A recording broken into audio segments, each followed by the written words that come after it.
kembali lagi di Ajib, ASN Jabar ikut bicara. Seperti kita ketahui bahwa Papua Selatan ini provinsi baru ya Pak. Karena kan tuh provinsi baru dan aku kalau jadi bapak ya kayak aku mesti ngelakuin apa dulu. Iya, tetapi untuk daerah otonom baru yang dibentuk di Provinsi Papua karena ada kekhususan, langsung di provinsi yang definitif. Karena kebanyakan orang Papua hidupnya masih meramu, jadi sangat menggantungkan hidupnya pada hutan. Hitam putih, keriting lurus, aku Papua. Merinding dengernya. Iya. Itu emang ada.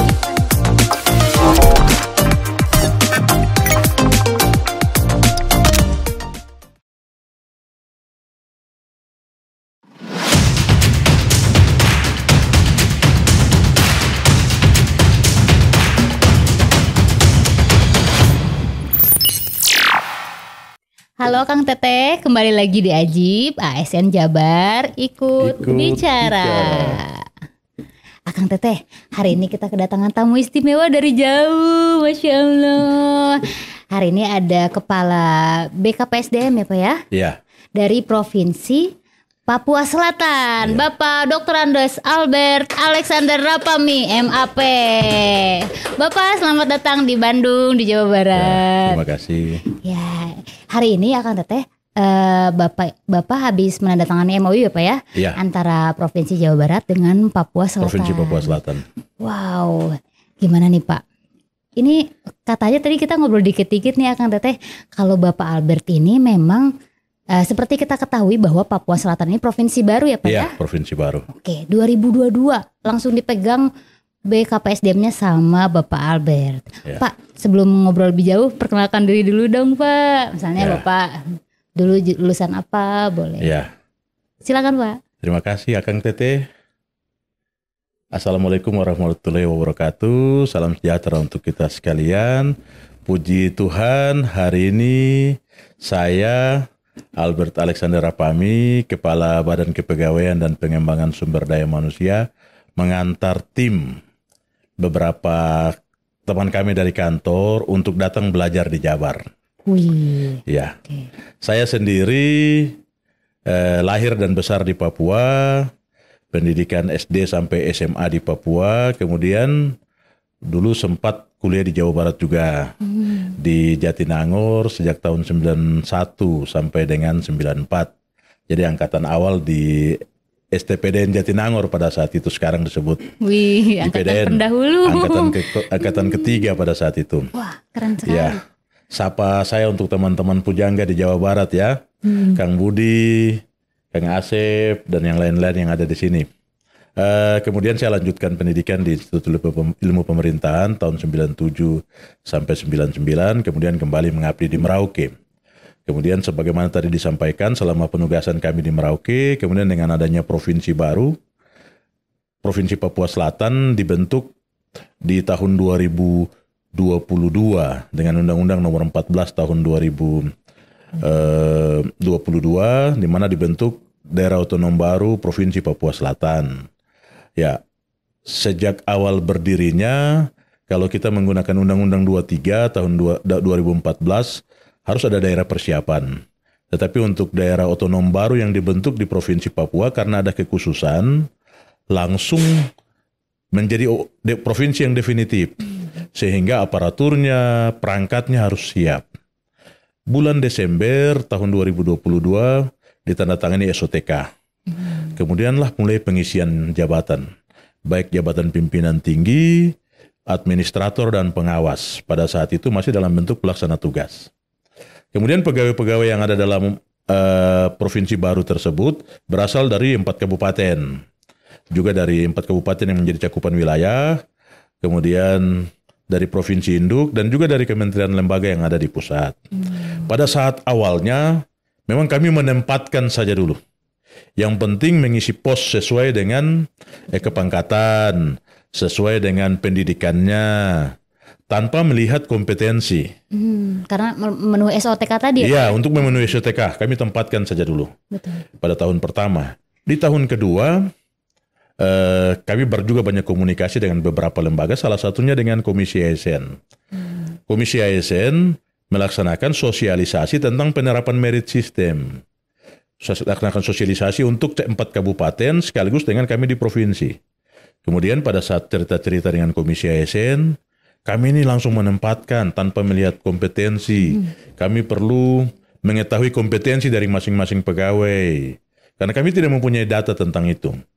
Akhirnya Komisi ASN merekomendasikan coba komunikasi dengan Jawa Barat.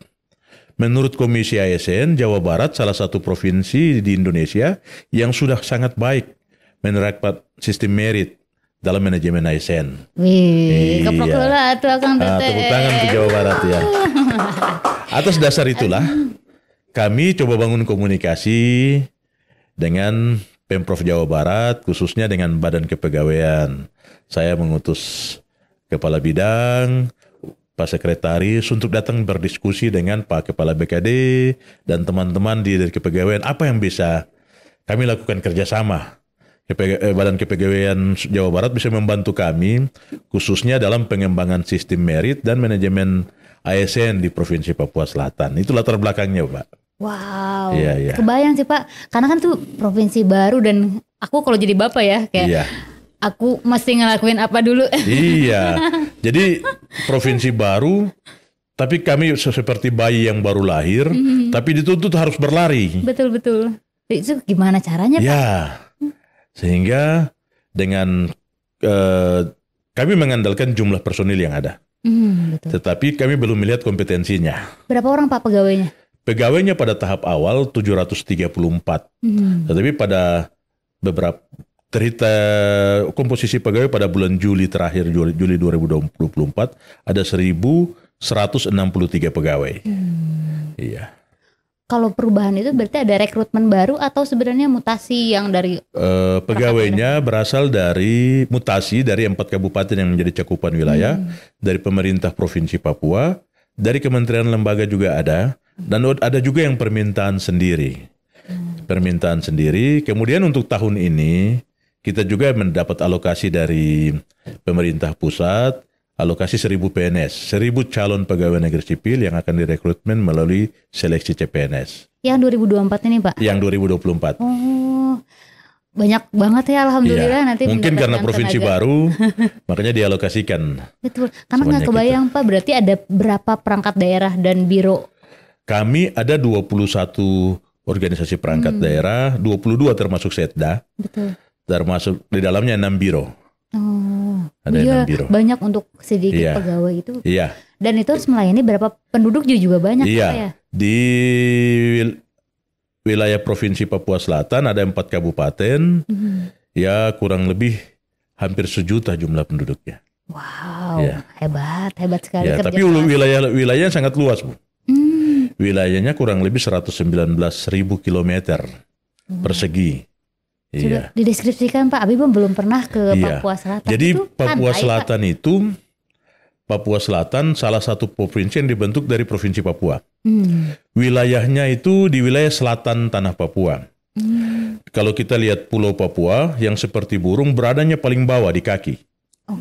Paling bawah berbatasan darat dengan PNJ. Jadi kalau di Aceh itu ada 0 km di Aceh, di Papua Selatan ada 0 km. Ibu kota Papua Selatan di Kabupaten Merauke.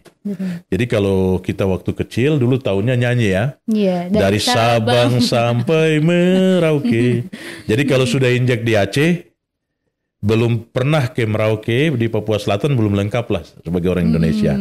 Jadi kalau sudah pernah ke Aceh, sudah pernah ke Papua Selatan, khususnya di Merauke, sudah genap lah jadi orang Indonesia. Kemudian ada 4 kabupaten. Kabupaten Mapi, Kabupaten Asmat, Kabupaten Bovendigul. Di Kabupaten Bovendigul itu ada situs bersejarah yaitu penjara Bung Hatta dan Syahrir. Jadi Bung Hatta proklamator kita dan Syahrir pernah dibuang oleh Belanda ke Bovendigul. Kalau di Asmat itu terkenal dengan ukirannya. Betul. Ukirannya sudah mendunia. Begitu pula Kabupaten Mapi, dan di daerah Merauke dan Papua Selatan pada umumnya daerah yang datar dan berawa-rawa. Dan khusus kami di Merauke sangat cocok untuk pengembangan sawah. Berarti lahan pertanian banyak ya Pak? Lahan pertanian sangat banyak, bahkan tahun ini pemerintah pusat melalui program strategis nasional yang digagas oleh 2 kementerian, yaitu Kementerian Investasi, sedang membuka lahan tebu 1 juta hektar. Dan juga membuka lahan sawah 1 juta hektar oleh Kementerian Pertahanan yang dikelola oleh Presiden terpilih. Sudah mulai digarap tahun ini. Dan itu menjadi fokus pemerintah pusat menjadi ya Pak? Fokus pemerintah pusat dalam proyek strategis nasional untuk ketahanan pangan padi maupun ketahanan pangan gula. Mungkin berpikir selama ini kita ekspor, Merauke masih luas sehingga dikembangkan proyek strategi nasional tersebut. Wow, dan itu butuh disokong oleh SDM-SDM yang memang juga berkompeten ya Pak ya di bidang. Kita harapkan dengan masuknya proyek strategis nasional ini, pertama dapat terserap tenaga kerja. Dapat terserap tenaga kerja pada proyek-proyek strategis itu, tapi juga diharapkan kita tetap memperhatikan lingkungan. Pasti ada penebangan hutan untuk kepentingan proyek strategis nasional, tapi pemerintah pusat diharapkan juga tetap melihat kepentingan masyarakat dengan menjaga hutan. Betul. Karena hutan juga bagi orang Papua merupakan ibu. Ya. Hutan itu tempat mencari makan, tempat berburu. Karena kebanyakan orang Papua hidupnya masih meramu, jadi sangat menggantungkan hidupnya pada hutan. Betul. Dan ketika hutan rusak bisa jadi memang ekosistem juga banyak yang ekosistem rusak. Banyak yang rusak. Semakin jauh hewan yang diburu, kemudian ya global farming ya sudah mulai terasa pada kita. Jadi ya kita harapkan proyek nasional jalan, tetapi hutan juga tetap terjaga.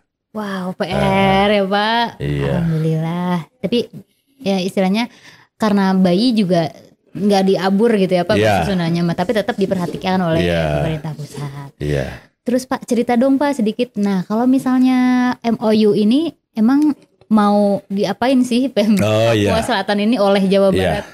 Karena sesuai dengan rekomendasi yang diberikan oleh Komisi ASN, kami akhirnya berkomunikasi dan tindak lanjut ada MOU. MOU yang ditandatangani antar pemerintah daerah, Pak Gubernur Jawa Barat dan Pak Gubernur Provinsi Papua Selatan. Itu dalam skala besar. Itu kerjasama dalam berbagai hal.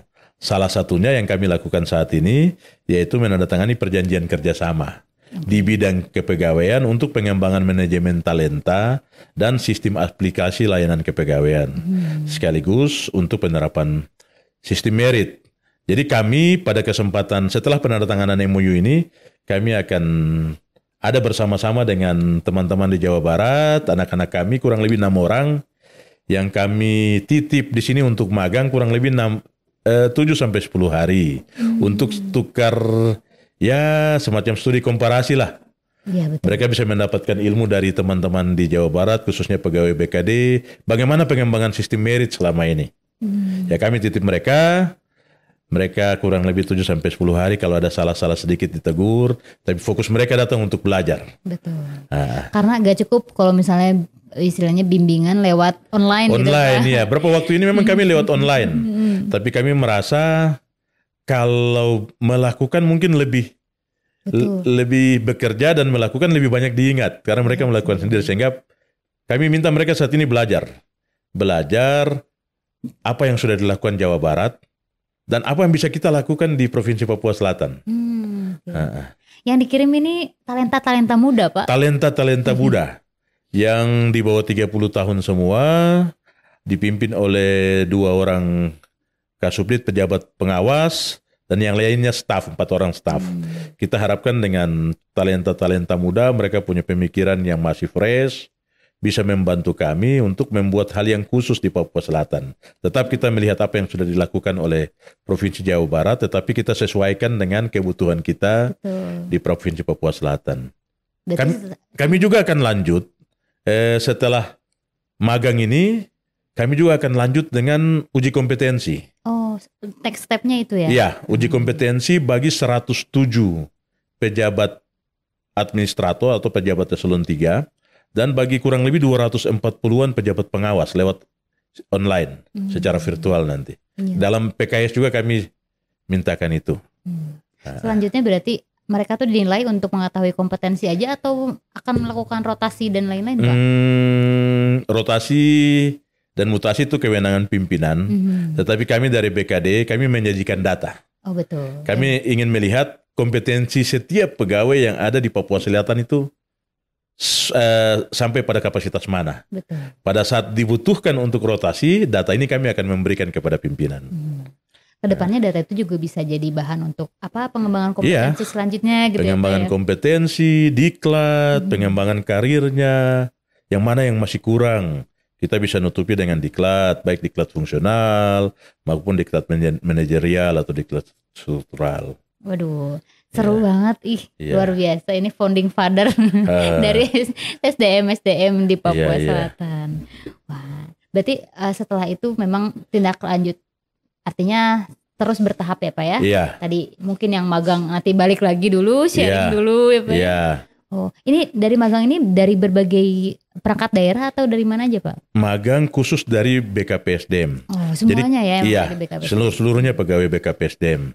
Jadi kami di BKPSDM kalau di Jawa Barat hanya BKD ya, betul. Badan Kepegawaian Daerah. Tapi kalau kami di BKPSDM ada Badan Kepegawaian dan Pengembangan Sumber Daya Manusia. Jadi di dalamnya ada bidang-bidang di kepegawaian sendiri maupun bidang diklat. Betul. Nah, yang untuk pengembangan kompetensi. Berarti kalau gitu nanti magangnya juga akan ada 2 ya Pak ya, di BKD sama di BPSDM kalau di kita. Kami fokus pada saat ini di BKD. BKD aja. Untuk bagaimana pengembangan manajemen talenta dan sistem kepegawaian serta bagaimana menerapkan merit system. Mudah-mudahan 7-10 hari Akang Teteh dari Papua Selatan, teman-teman kita ini mendapatkan banyak manfaat ya Pak ya, bisa dibagi di sana, diaplikasikan juga di sana. Nanti ditunggu testimoninya Pak setelah mereka magang. Iya. Ya kita harapkan dengan magang dari yang tidak tahu menjadi tahu. Betul. Dari yang belum memahami menjadi memahami. Nanti ada testimoni dari mereka sendiri lah. Iya. Dan langsung belajar di tempatnya ya Pak. Iya. Yang direkomendasikan oleh Komisi ASN. Betul. Ya Jawa Barat ya kami dengar menjadi tempat pemagangan dan studi komparasi dari berbagai provinsi dan kabupaten kota. Iya, beberapa sudah ada Pak yang magang kayak terakhir dari Bali. Iya. Wow, seru. Tapi nggak akan nyesal kok di sini, pasti enak ya suhunya ya. Iya, udaranya juga enak. Udaranya juga sejuk. Saya dari kemarin cari tahu, Bu. Oh. Tahu Sumedang tapi belum dapat, Bu. Iya, Bapak kudu ka Jatinangor. Iya. Kangen ya Pak masa-masa kuliah. Iya. Tapi kalau yang jadi ngomongin tahu, jadi apa yang paling deket ya? Ini Pak di sini mah terkenalnya tahu Lembang. Oh, tahu Lembang ya. Tahu susu. Iya. Di Jogja ada banyak. Pak, kalau ngomongin tadi soal pesona alam ya dari Papua Selatan ini, Pak, tadi kan saya searching dulu Papua Selatan ini tuh apa sih khasnya? Ternyata cendrawasih itu datangnya dari Papua Selatan. Cendrawasih itu burung yang dilindungi di seluruh tanah Papua. Oh, memang. Jadi burung cendrawasih itu ada di seluruh tanah Papua. Tapi di Papua Selatan sendiri hewan endeminya rusa. Rusa, kanguru yang menjadi hewan endemi di sana. Jadi ada kanguru yang berkantong, yang sama dengan di Australia. Jadi nggak usah ke Australia. Jadi kurang lebih hewan dan habitat tumbuhan yang ada di Papua Selatan hampir sama dengan Australia. Jadi kami juga merasakan pada bulan-bulan tertentu antara bulan Juli sampai dengan bulan September, kami merasakan dinginnya musim dingin di Australia. Oh iya. Pantas Pak, banyak rusa ya? Iya. Kayak di Ciwidey kalau di sini. Iya. Kalau di sana banyak rusa. Banyak rusa yang. Karena sawah ya Pak, berarti kan dingin. Kemudian tadi saya sampaikan datarannya hamparan savana, hamparan. Jadi tidak ada gunung di Merauke. Juga tidak ada batu. Oh gitu Pak? Tidak ada batu. Jadi kalau di pantai itu Merauke daerahnya landai. Tanahnya berlumpur, tetapi sangat cocok untuk lahan pertanian tadi. Jadi umumnya mengusahakan sawah. Yang kerja sawah juga umumnya masyarakat dari Jawa. Yang mengikuti transmigrasi pada program transmigrasi dari tahun 1969. Akhirnya mereka bercocok tanam. Ya, akhirnya bercocok tanam, kolaborasi dengan masyarakat lokal. Dan bahkan kami di Merauke saat ini sudah menjadi lumbung pangan untuk kawasan Papua.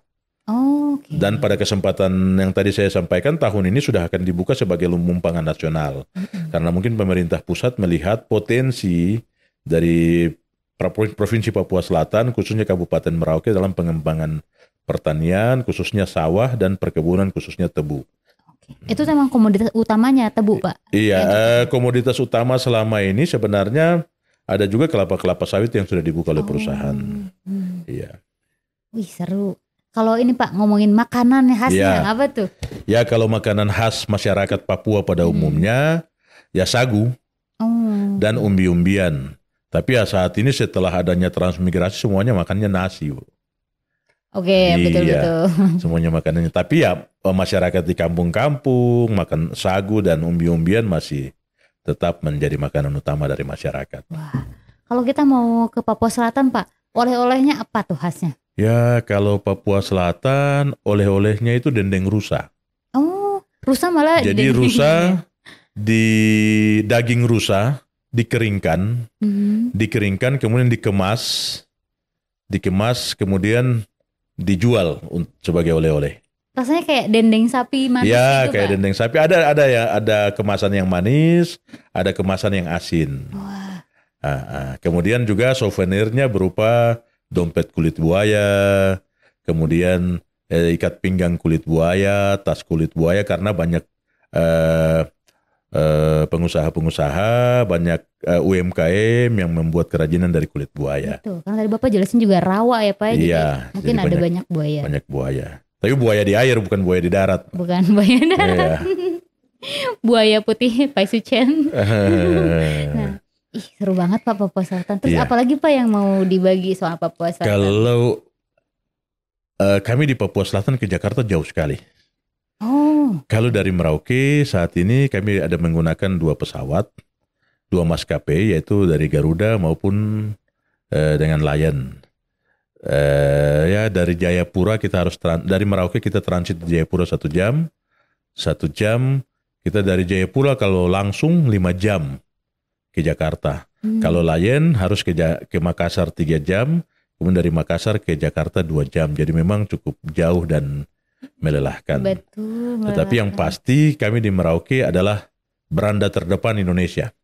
Bukan beranda di belakangnya Indonesia, tapi sudah menjadi beranda depan Indonesia. Beranda depan itu apa tuh Pak? Beranda depan itu ya kita tunjukkan di batas negara, batas darat antara Merauke dan PNJ Papua Nugini, bahwa inilah Indonesia. Ada namanya PLBN, Pos Lintas Batas, yang juga sekarang menjadi daerah tujuan wisata bagi setiap orang yang berkunjung ke Merauke. Wow, keren banget nih Papua Selatan. Pak, kalau wisata yang wajib dikunjungi di Papua Selatan itu di mana Pak? Tadi saya sampaikan ada namanya Pantai Lampu Satu. Pantai Lampu Satu itu atau Pantai Buti itu ada dalam kota. Jaraknya kurang lebih 1 sampai 1,5 2 kilo dari pusat kota. Yang uniknya adalah di kawasan pantai tersebut mobil bisa jalan di sepanjang pantai. Mobil bisa jalan karena tanahnya cukup keras di situ. Sepanjang pantai mobil bisa jalan. Yang mobil tertentu aja atau mobil Avanza. Kemudian yang kedua pos lintas batas. Pos lintas batas SOTA yang berada pada kawasan perbatasan RIPNJ yang di perbatasan namanya distrik SOTA.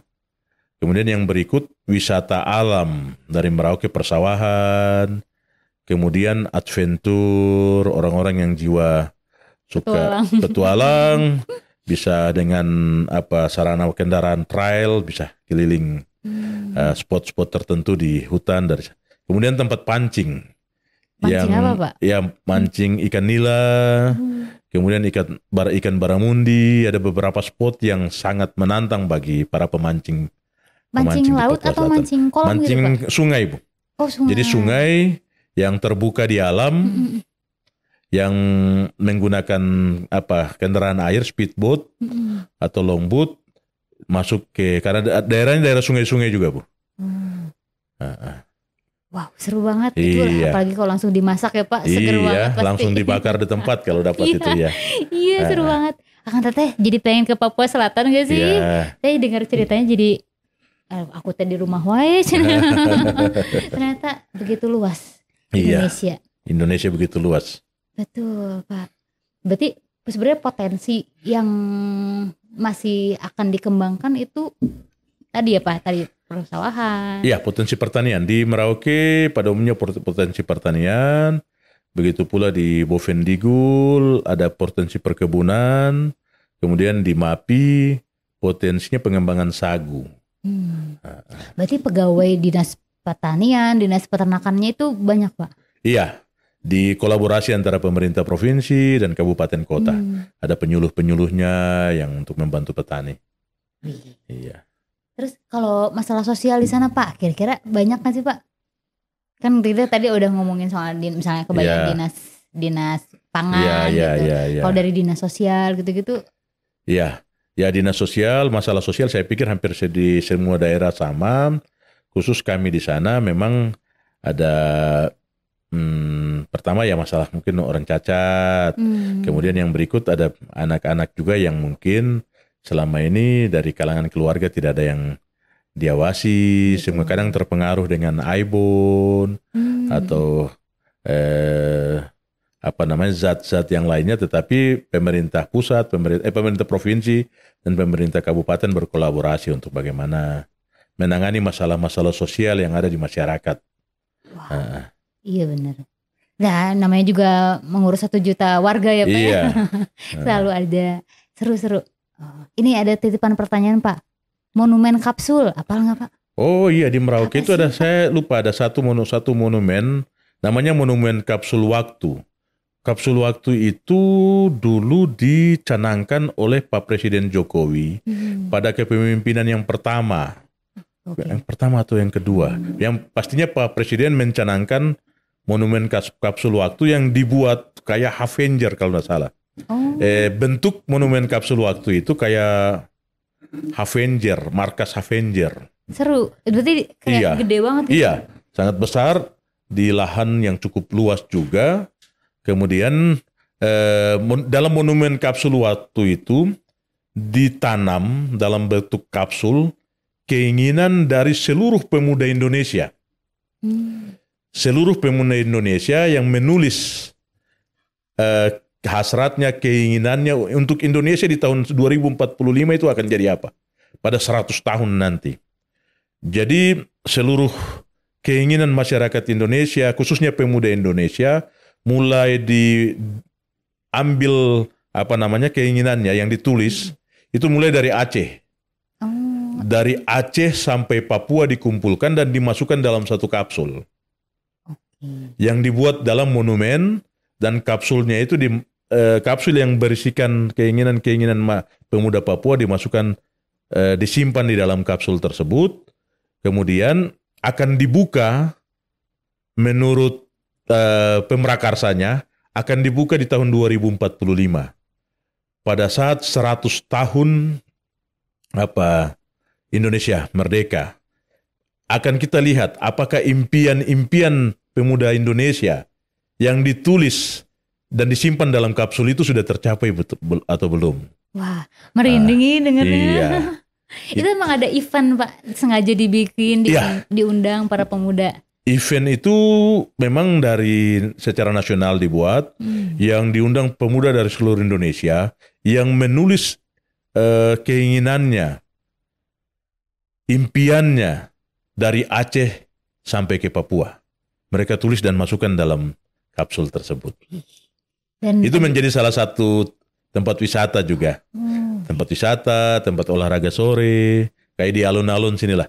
Atau di gazebo. Ya, istilahnya kayak ruang terbuka. Ya, ruang terbuka Pak. Hijau. Ya. Pak, terus waktu olahraga, event olahraga di Papua, itu memberikan dampak apa Pak untuk Papua? Event olahraga di Papua yang lalu adalah PON. PON ke-19 atau 20 itu ya. Yang dilaksanakan di beberapa kota, di ibu kota provinsi Papua saat itu. Kemudian di Merauke juga menjadi salah satu kota yang melaksanakan event olahraga waktu itu, kalau tidak salah Anggar. kemudian sambo kalau tidak salah, ada beberapa cabang olahraga. Ya pertama ada apa namanya, stadion atau sarana olahraga yang dibangun. Minat orang-orangnya juga jadi Pak iya, olahraga.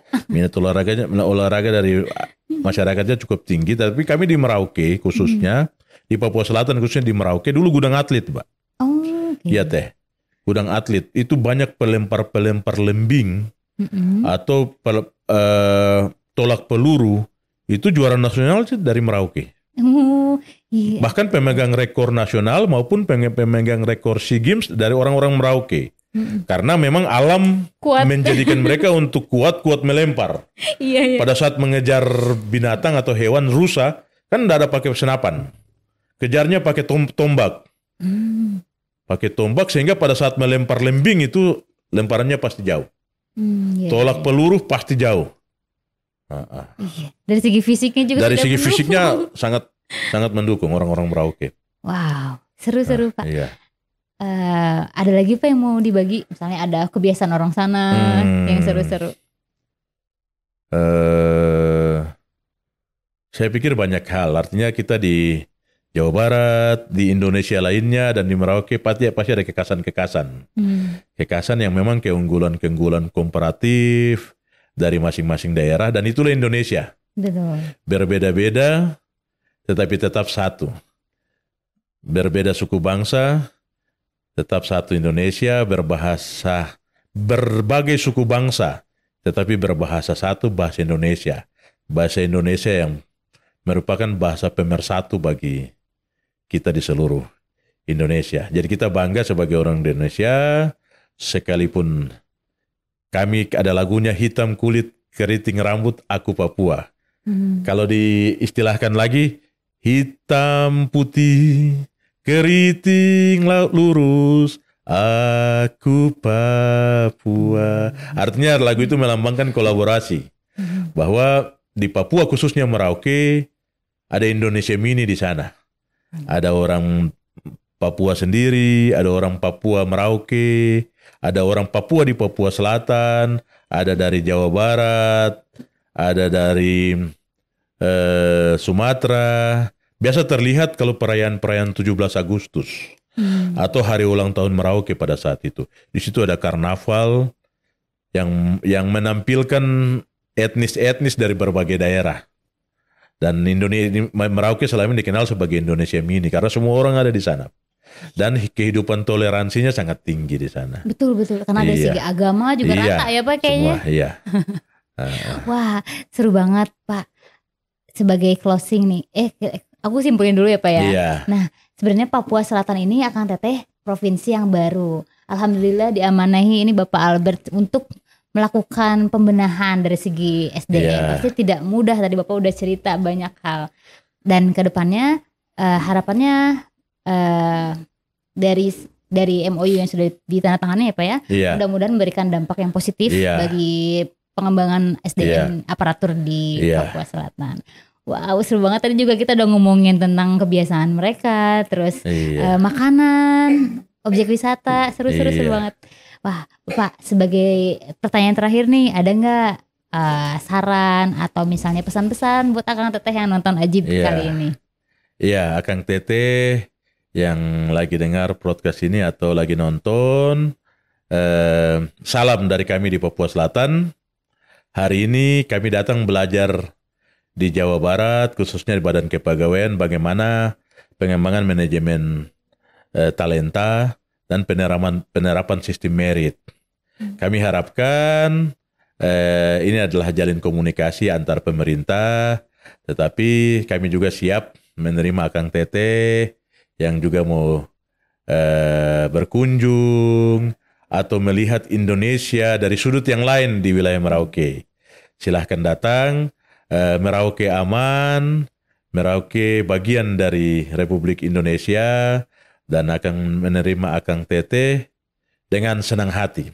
Pada kesempatan ini juga saya atas nama pemerintah Provinsi Papua Selatan menyampaikan terima kasih kepada pemerintah Provinsi Jawa Barat dan juga Badan Kepegawaian Daerah Provinsi Jawa Barat yang sudah merespon dan menerima sehingga kerjasama ini dapat kita tanda tangani, dan saya titipkan anak-anak yang akan melaksanakan magang dan kegiatan-kegiatan selanjutnya yang tadi uji kompetensi, dan kami mengharapkan komunikasi dan hubungan kerja ini bukan hanya di sini saja. Ke depan kami akan tetap membangun komunikasi karena kami provinsi baru, tetap banyak belajar dan melihat dari provinsi-provinsi lain yang sudah banyak menerapkan khususnya manajemen kepegawaian dengan baik dan benar. Amin, amin ya Rabbal alamin. Terima kasih Bapak atas kesempatannya, atas kesediaannya untuk hadir di Ajib hari ini. Akang Teteh, jangan lupa like, subscribe, komen, dan follow sosmednya BKD Jabar dan BKPSDM Papua Selatan. Akang Teteh, sampai ketemu lagi Pak di informasi selanjutnya hanya di Ajib. ASN Jabar ikut bicara. Ajib.